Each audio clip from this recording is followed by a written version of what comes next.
This video is sponsored by Incogni.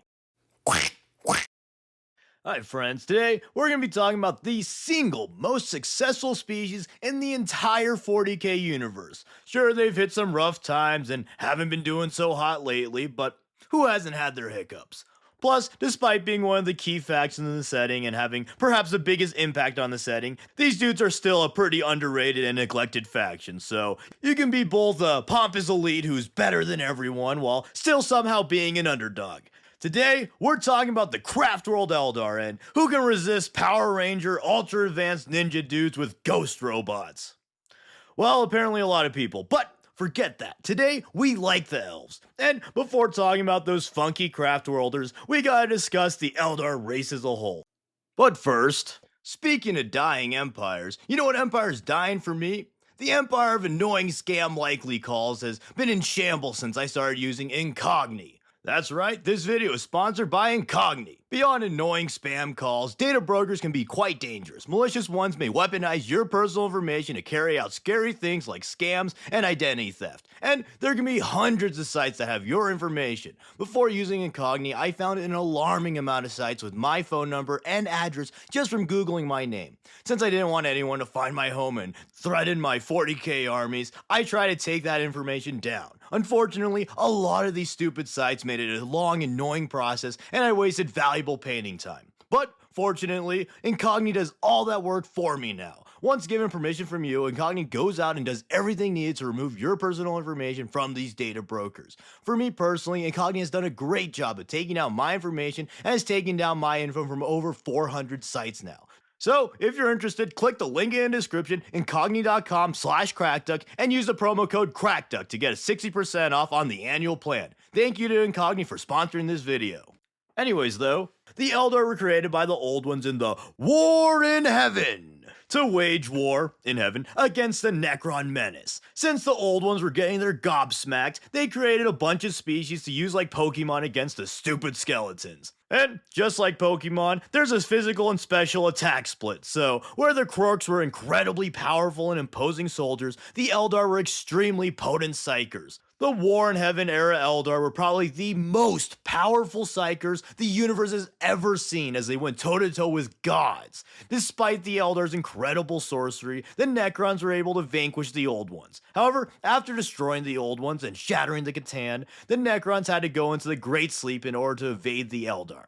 Although the Necrons had won the war, the Eldar had become so powerful that the Necrons couldn't possibly hope to defeat them in their war-torn state. So, with the Necrons, Old Ones, and Catan gone, the Eldar culled the Korks and took dominion of the galaxy, becoming the most advanced society ever. The Eldar was the most powerful and longest-lasting empire in the entire setting. Think about it. The current dominant race in the galaxy, humanity, has been around for about 340,000-ish years, whereas the Eldar Empire lasted for around 60 million years. And, keep in mind, humanity has had a multitude of different empires and governments throughout. Even the Imperium and Dark Age of technology mankind pales in comparison to the lifespan of the Eldar Empire.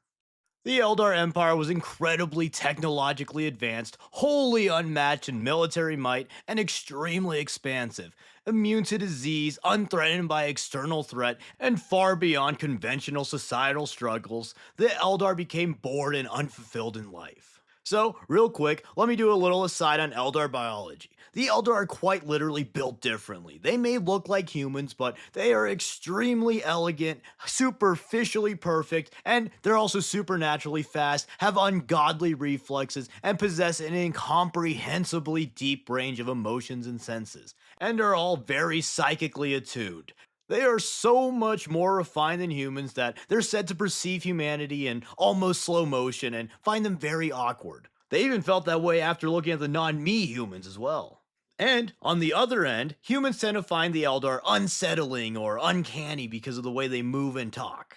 But, most importantly, the Eldar are freaky little fellas who have emotions and passions far, far more extreme than humans, not to mention their virtual immortality. So, with every corporeal problem solved, their curiosity got the best of them, and they began to explore more and more esoteric fields and doing, let's just say weird things. Thus, the noble values and altruistic pursuits that once defined the Empire were largely abandoned for some crazy ass things. And this is where the Craftworld Eldar finally appear in their own video. The Craftworlders were societies of traders who lived aboard trading ships known as Craftworlds, and these are your typical clog and canal trading ships. The Craftworlds were humongous continent to planetoid sized ships that could house entire cities of Eldar. The Craftworld Eldar would go across the galaxy on trading missions and only return to the central Eldar Empire a few times every 1,000 or so years. Due to them rarely interacting with the greater Eldar Empire, they saw the race's fall to degeneracy more clearly and became increasingly independent of the Eldar Empire, some even having the foresight to prepare for an inevitable collapse in society. And so, eventually, the Eldar's degeneracy hit a tipping point, and the combination of the Eldar's degenerate ways, extreme emotions, and psychic might gave birth to the Prince of Pleasure, God of Excess, Slaanesh. In an instant, billions of Eldar were annihilated, their gods killed, other than a few, and their souls being devoured by Slaanesh, and only a tiny population of Eldar were able to survive. Most of those being the Craftworld Eldar and the Exodites. And even then, only the most remote Craftworlders and Exodites were spared as the psychic cataclysm was just so intense. This left the Eldar population ravaged and essentially doomed the race since their reproduction was very slow, their souls are damned, and the once harmless threats of the galaxy became quite harmful and threatening all of a sudden. Which, also, I'm not an elf simp or anything, but it does irk me when people blame the Craftworld Eldar for birthing Slaanesh. They were like the 0.01% of Eldar who weren't filthy degenerates who ruined the world. But anyways, after the death of the Eldar Empire, humanity was primed to take the galaxy, and then the Craftworlders became dead set on preserving their dying race by keeping their traditions and themselves alive. In the present time, the Craftworlders continue to travel the stars, always on the defensive from Slaanesh and the opportunistic threats of the galaxy. Some measures that the Eldar take in order to evade Slaanesh are Spirit Stones and their Path system. So, let's go over those measures real quick. Firstly, Soul Stones are the little gems that Eldar wear and adorn their tech with, and they gotta wear these because after the birth of Slaanesh, all Eldar souls get devoured by Slaanesh if no other measures are taken. So, Spirit Stones essentially capture Eldar souls before they can be eaten, and they're put into the Craftworld's Infinity Circuit, which is like a big ol' soul piggy bank. In addition, Eldar souls from the Infinity Circuit can be taken and put into the coolest Eldar thing ever, the Wraith Constructs. However, most of the time this leaves the warrior in a haze and they need guidance of a Spirit Seer to function. Anyways though, the other way they keep from having the devil eat their soul is by partaking in the mystical and archaic practice of having a fucking hobby. Much like how humans without a hobby fall to doom scrolling and jorking it all day, Eldar without a hobby tend to fall to sadistic murder parties and literal apocalypse level degeneracy. So they have this thing called the Azerani Path system in order to prevent this. Due to the Eldar's tendency towards the extremes and natural desire for powerful sensations, they channel their inner angst towards a goal. Whoa! Breaking news! After 60 million years, Ultra Mega Race discovers that having a goal in life is a good thing. Joking aside though, these goals aren't quite like normal human goals, such as buying a house, getting a stable job, having more than 2 friends. No, Eldar goals are realistic. Just kidding, or maybe not. But anyways, Eldar paths, like literally everything else they do, is incredibly extreme and crazy to anyone who isn't virtually immortal. All Craftworld Eldar pick a path and then wholly dedicate themselves to that path. They set out to completely master whatever path they chose, and this theoretically distracts them from their dangerous urges. And these paths can be basically anything, from passive gardening or something stupid to perhaps the most famous path of the warrior that the aspect warriors partake in. And an Eldar can change their path whenever they deem necessary or whenever they feel like they've learned as much as they could from that path. Although they abandoned their past paths, the experiences on the paths enriched their spirit and helped expand their minds even further for their future endeavors. Alternatively, if they get too immersed in their path, they may be lost on the path and unable to do anything but whatever their path is. But back to the warrior path thing, those on the path of the warrior are the aspect warriors, and they are one of the most, if not the most elite warriors in the entire setting. Honestly, I'd say in general, the Aspect Warriors are the most elite warriors in the setting, with only really the Custodies or other Eldar factions coming close. Take note, I said most elite, not most powerful. Marines and Orcs have more brute force and durability, and there's some other big boy threats out there, but in terms of sheer skill, the Eldar elites are largely unmatched. But anyways, another prominent warrior for the Eldar are of course their Psykers. They have, or are supposed to have, the most powerful Psykers of all the main factions. Although they're far weaker than their War in Heaven counterparts and can't unleash their full might lest they get their souls eaten or they turn into crystals or whatever, the Eldar Seers are still a very deadly force and are some of the most powerful individual units in the setting. And then finally, in these dire times, every Eldar is trained in combat, meaning that even Craftworld civilians must take up arms to defend their dying race from the myriad threats of the galaxy. Thus, the most numerous Eldar military force, the Guardians, are a militia. But them being civilians doesn't mean they're weak. Even though they're technically civilians, the Eldar Guardians are still on par with most factions' elite warriors, if not better, simply due to the Eldars' long lives and biology. The Guardians are split into two main groups, those being the Guardian Defenders and the Storm Guardians. These are basically just ranged versus melee, with the Defenders using shuriken catapults and heavier weapons, while Storm Guardians use chain swords and shuriken pistols. Speaking of shuriken weapons though, quickly for Eldar gear, their most common weapon is that of the shuriken variety, and these funky guns shoot razor-sharp monomolecular discs at their enemies. The extreme velocity and impossible sharpness means that they can easily rend flesh and penetrate armor relative to comparable weapons of other factions. Also, fun fact, the magazine of the gun is actually a solid piece of wraith bone that the catapult basically cuts up into discs and shoots out. And then another fun fact, these little tube thingies interface the gun to their armor so they can aim better.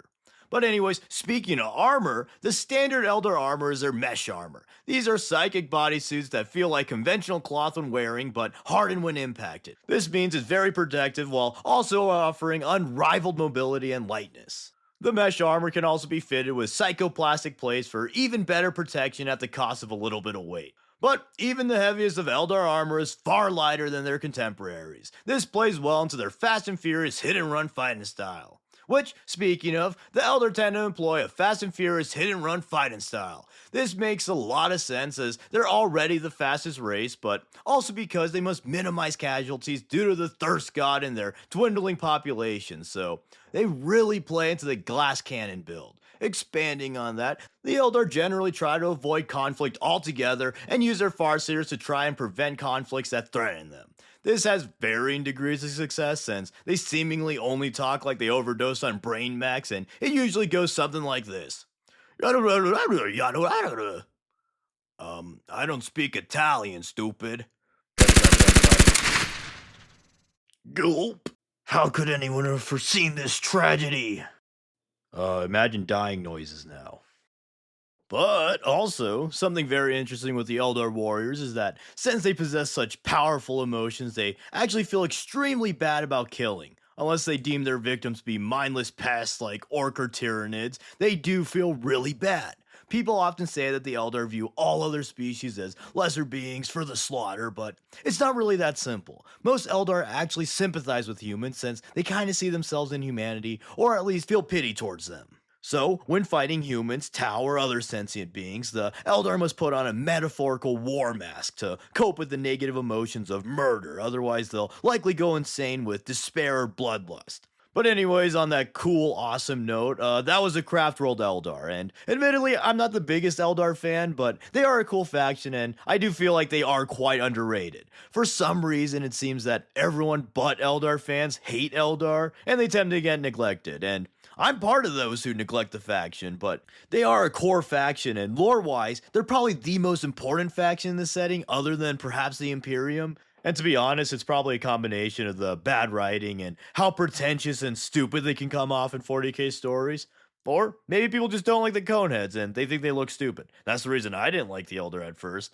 I've come around to the look, but it legitimately did stop me from considering them as a faction to collect. But anyways, I'll probably make some more Eldar videos eventually. Definitely for the other sub-factions, but probably for specific craft worlds, and then maybe for things like Wraithbone, even though it's apparently just a rock now and not really special. I'd also like to talk about Wraith constructs, weapons, and the fabled Aspect Warriors Part 2. Everyone go watch my Aspect Warriors Part 1. But anyways, let me know what you think about the Eldar and what's your favorite Eldar sub-faction. I personally like the Craftworlds the most, but the clowns are funny too, I suppose. Anyways, thank you for watching, and big thanks to the patrons who support the channel. You're all very epic. Again, thank you to Incogni for sponsoring this video. Be sure to check out my link in the description, incogni.com/crackduck, and use code crackduck for 60% off their annual plan. And as always, please like, comment, subscribe, and consider sharing to all your beautiful elf babe buddies. Thanks. Also, let's not forget, other than the dying part, being a Craftworld Eldar is probably the best life you could have in 40k. They live in a utopia, and as long as you don't die or have your funny rock with you, you're pretty fine.